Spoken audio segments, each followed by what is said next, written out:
मुख्यमंत्री नीतीश कुमार को क्या फिर से कुर्सी मिलने जा रही है? बीजेपी के दिल में कहीं न कहीं कसक है, मसक है। जो परिस्थितियां जो सामने आई है उसमें देखा जाए तो 10,000 बहुत काम किया है। आनन फानन में तेजस्वी यादव ने प्रेस कॉन्फ्रेंस करके 30,000 का अनाउंसमेंट किया। महागठबंधन की वजह से जो है पैसा और लोगों को नहीं जा रहा है। तेजस्वी यादव के कंधे पर पूरा महागठबंधन का भार था। हाँ, पहली बार जो है यहाँ पर बीजेपी सबसे बड़ी पार्टी के रूप में आई है। हाँ, चिराग पासवान जो है आने वाले समय में सीएम बनेंगे। आप देख रहे हैं मैं पीडीएस समाचार में हूं आपके साथ असलम अब्बास। बिहार में एनडीए के पास अब बहुमत है। विपक्ष में सदमा है, गम है और मायूसी है।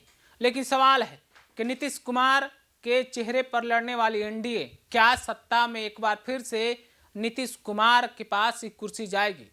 क्या वजह रही कि एनडीए इतना प्रचंड बहुमत से जीती है? और जैसा कि मैंने कहा, मायूसी की बात विपक्ष के पास है।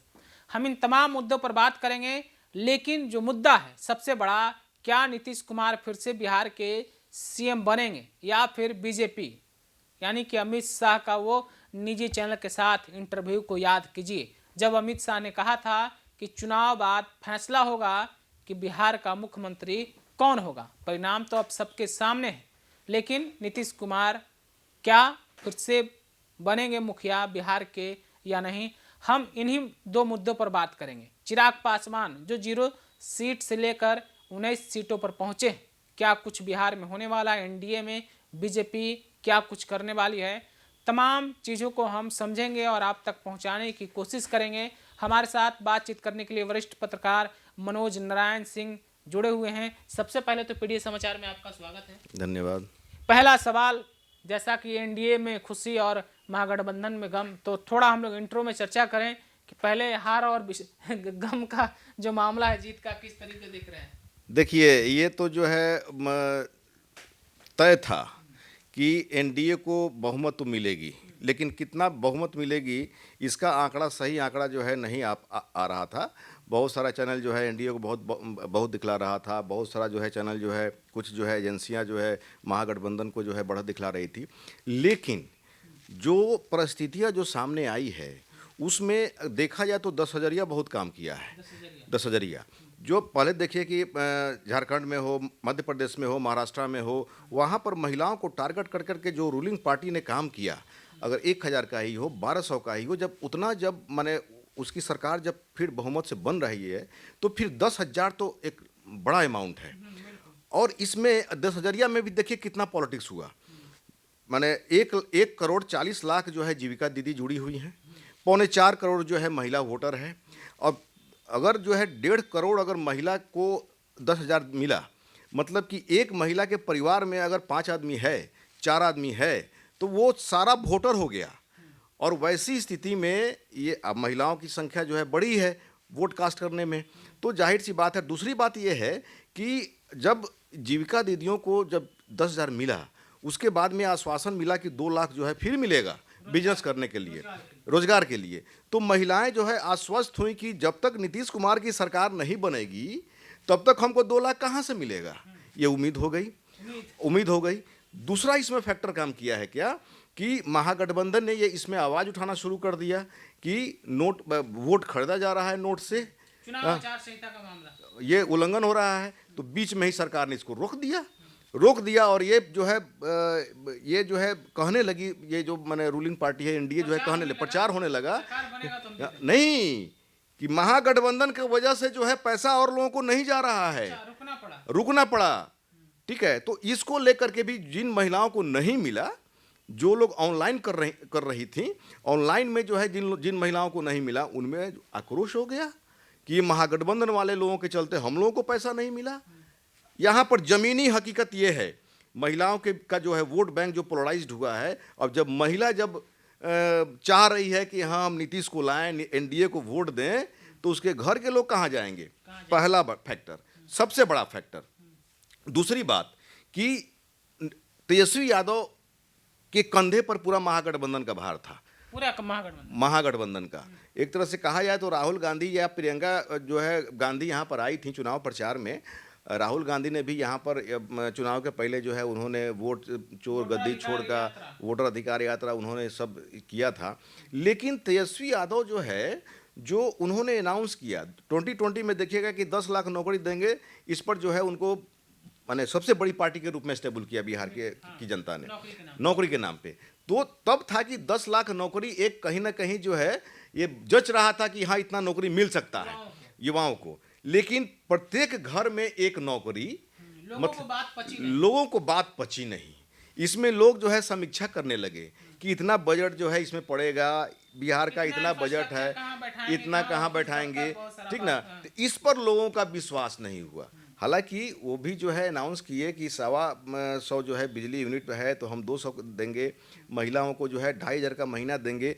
जब बीच में उनको जब ये फीडबैक मिला कि 10,000 रुपये के सामने हम लोग का जो है गड़बड़ा रहा है मामला, तो आनन फानन में तेजस्वी यादव ने प्रेस कॉन्फ्रेंस करके 30,000 का अनाउंसमेंट किया। तो ये सब फैक्टर है। और इसमें तीसरा एंगल इसमें ये है कि जो चर्चा हो रही है सियासत के गलियारे में, ये सब चर्चा हो रही है और जो विश्लेषक लोग हैं विश्लेषण कर रहे हैं कि पीके फैक्टर बीच में बहुत काम आया। जनसुराज पीके को जो है पहले बी टीम कहा जा रहा था बीजेपी का, लेकिन जो है उन बाद में जो है बीजेपी के कुछ नेताओं को उन्होंने टारगेट किया। लेकिन प्रशांत किशोर का जो मुद्दा था पलायन का, बेरोजगारी का, मतलब कि उनकी जो पकड़ थी, उनको ये पकड़ना था कि जो गरीब लोग हैं, जो असहाय लोग हैं, जो ज़रूरतमंद लोग हैं नौकरी के, रोजगार के, जो मजदूर क्लास के लोग हैं, उनको टारगेट जो है करना है। वो लोग टारगेटेड हुए, प्रशांत किशोर ने वोट काटा और इधर जो है 10,000 दे दिया गया और जो है इसमें एनडीए स्वीप कर गई। चलिए, ये तो हार जीत की बात हुई शुरुआत में, लेकिन अब तो चर्चा है, रिजल्ट सबके सामने है। मुख्यमंत्री नीतीश कुमार को क्या फिर से कुर्सी मिलने जा रही है कि नहीं जा रही? बहुत सारी चर्चाएं हैं। अमित शाह का वो इंटरव्यू याद कीजिए। अब तो चर्चा यही हो रही है कि सत्ता में कौन मंत्री बनेगा, कौन मंत्री नहीं बनेगा, किसको कौन सा विभाग मिलेगा। अब तो यही बात होगी ना, कब सरकार बनेगी। देखिए, बिहार एक ऐसा अपने देश में हिंदी भाषी प्रदेश है जहाँ पर बीजेपी का शासन नहीं है और बीजेपी की सत्ता नहीं है। बीजेपी के दिल में कहीं ना कहीं कसक है, मसक है, ठीक ना। तो ये जो है यहाँ पर अब की बार जो है ये लगभग माने ये पहली बार इसको कह सकते हैं, हाँ पहली बार जो है यहाँ पर बीजेपी सबसे बड़ी पार्टी के रूप में आई है, पहली बार, इतिहास में पहली बार बिहार के इतिहास में। और कहीं ना कहीं जो है ये माने अंदर में जो है टारगेट चल रही थी, सिंगल लार्जेस्ट पार्टी बीजेपी जो है सबसे लार्जेस्ट पार्टी के रूप में अभी स्टेबल हुई है, आई है। और अगर पिछला अगर सब सभा सबका अगर बात करें तो 2020 में सारे नेता जो है बीजेपी के, मोदी हो, शाह हो, चाहे कोई भी हो, नड्डा हो, ये सब लोग बोलते थे कि हमारे सीएम नीतीश कुमार रहेंगे। लेकिन अब की बार न मोदी अनाउंस कर रहे थे किए, न शाह किए। लेकिन जब लास्ट फेज में जब देखे कि भाई अभी बीजेपी के अंदर ये खलबली मची कि जेडीयू का कोर वोट जो है हम में शिफ्ट नहीं कर रहा है, मेरा कोर वोट जेडीयू में शिफ्ट कर रहा है, तो ये गुणागणित एसी में बैठ के लोग करना शुरू किया और छटपटाहट हो गया।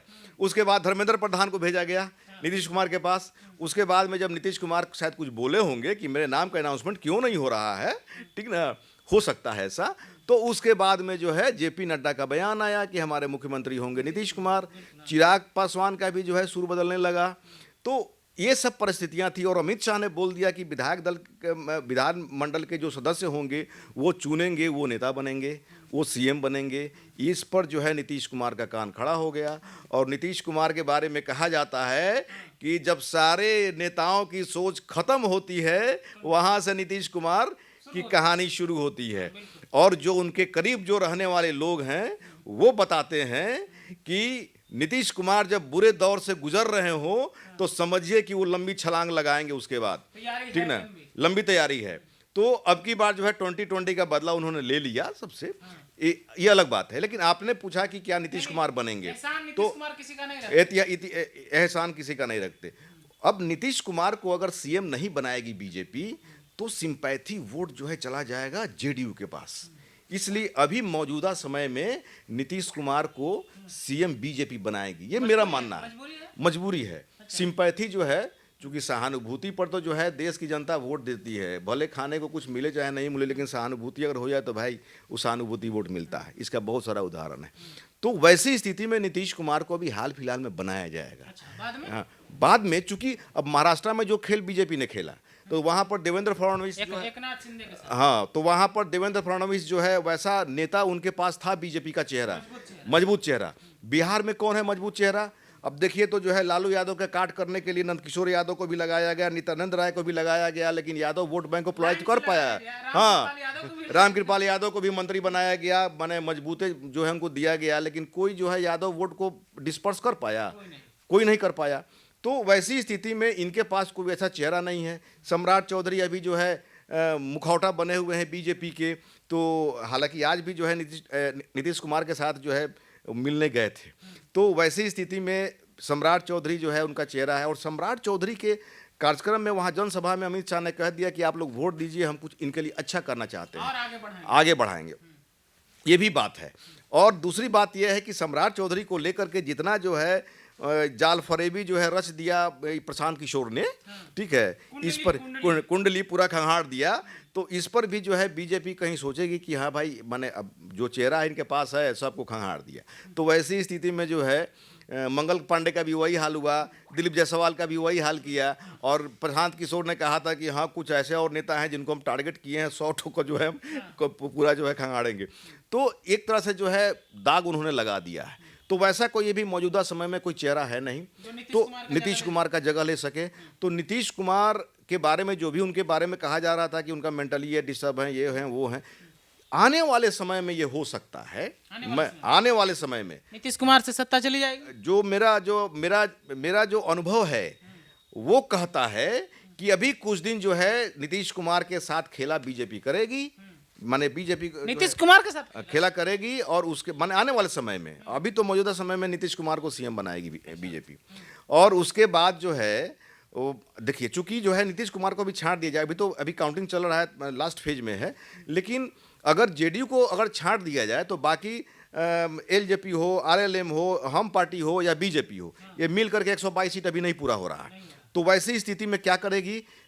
जोड़ तोड़, जोड़ घटाओ, तोड़ फोड़ में तो बीजेपी माहिर है। तो वैसी स्थिति में जो है जो महागठबंधन में जो छोटे छोटी जो पार्टियां हैं उसको माने सारे विधायकों को खड़े ले लेगी, तोड़ लेगी। हाँ, जो माने छोटे माने जो हैसियत के जो लोग यहाँ पर बच गए। दर्शकों को मालूम है कि भाकपा माले के 2 विधायक जीते हैं और सीपीएम के 1 विधायक और कांग्रेस के 5 या 6 विधायक हैं। तो टूटने का सवाल तो 2/3 माने नियम है ना, दल बदल नियम है कि 2/3 जो है विधायक जो है चाहिए। तो ये तो माने छोटा अगर है 5 ठो अगर है पूरा पार्टी को तोड़ लेगा। अब यहाँ पर देखें कि पिछला बार 2020 में जो है जिस तरह से वीआईपी के सारे विधायकों को तोड़ लिया, हाँ निकल गया। आरजेडी जो है पूरा ओवैसी के 4 को विधायकों को तोड़ लिया। तो ये सब तो जोड़ तोड़ होते रहता है। तो जोड़ तोड़ करने में तो खैर बीजेपी अमित शाह का दिमाग ऐसे चढ़ा के नहीं ना कहा गया है जी, तो वो आने वाले समय में होगा। लेकिन अभी तत्काल जो है जो परिस्थितियां बन रही है और जो स्थिति अभी बन रही है इसके मुताबिक जो है अभी नीतीश कुमार को ही अभी सीएम जो है। तो अगर आने वाले वक्त में तोड़ जोड़ होता है बिहार की सियासत में, कुछ नया बीजेपी करने के लिए सोचती है, तो बिहार में अगला सीएम कौन हो सकता है? तो वैसी स्थिति में देखिए ना, अरे activities of the men are the best interpreters of their thoughts. तो चिराग पासवान जो हनुमान काहे के लिए, किस दिन के लिए काम आएंगे? बीजेपी के हनुमान वो तो जो है ब्लाइंड सपोर्टर हैं बीजेपी के। और उनको जो है इतना सीट क्यों दे दिया एक ही बार? इसलिए कि बाद में जो है इसका इस्तेमाल किया जाएगा। 29 सीट दिया गया हमको, अब आरएलएम को जो है कम किया गया, एक के बार 29 सीट उनको दिया गया, जबकि यहाँ पर उनका कोई जो है कोई विधायक नहीं था। तो उतना सीट पर चुनाव लड़े, 2020 में एकलौता एक ठो विधायक जीता, वो भी जो है जेडीयू में शामिल हो गया, राजकुमार सिंह। तो वो अलग ही बात है। तो वैसी स्थिति में जो है चिराग पासवान पर जो है मेरा जो भी अनुभव है उसके मुताबिक चिराग पासवान को जो है प्रोजेक्ट करेगी बीजेपी। और बाद में जब समय, बड़ी खबर आप बता रहे हैं। हाँ, चिराग पासवान जो है आने वाले समय में सीएम बनेंगे, और उसके बाद चिराग पासवान को कुछ दिन रह करके यहाँ पर सत्ता अपना जोड़ घटाव गुणा भाग कर करके उसके बाद में स्टेबल करके चिराग पासवान को फिर केंद्र में ले लिया जाएगा, और फिर जो है यहाँ पर बीजेपी का जो है किसी चेहरा को बैठा दिया, बीजेपी का अपना मुख्यमंत्री हो जाएगा। उसके बाद में किला फतह जो भी हिंदी क्षेत्र जो है, जो भी हिंदी राज्य है, उसमें बिहार जो है एक तो कहीं ना कहीं जो है कोड़ बना हुआ था। कसक जो बात हाँ, वो जो है खत्म हो जाएगा, वो बीमारी खत्म हो जाएगी। अब कहने के लिए हो जाएगा कि जितना हिंदी भाषी राज्य है सब जगह मेरा जो है सीएम है। हिंदी बेल्ट में कमल को खिला हाँ, दिया। कमल को खिला दिया गया। ये आपका ऐसा मानना है? हाँ, ये मेरा मानना है। बिल्कुल। तो बहुत कुछ एनडीए और बिहार में हो सकता है, बीजेपी के पास खेला करने के लिए बहुत कुछ है। वरिष्ठ पत्रकार मनोज नारायण सिंह बता रहे थे, जैसा कि आपने सुना है, बिहार में फिलहाल नीतीश कुमार के सामने बीजेपी के पास कोई ऑप्शन नहीं है। मजबूरी है या जरूरी है, सब कुछ आपने वरिष्ठ पत्रकार से सुना है। क्या सचमुच में आपको लगता है कि नीतीश कुमार के खिलाफ कुछ खिचड़ी पकाई जा रही है? बीजेपी के पास कोई प्लान बी है, कोई साजिश है? आप भी अपनी राय हमारे साथ जरूर शेयर कर सकते हैं। तब तक के लिए आपका बहुत बहुत शुक्रिया।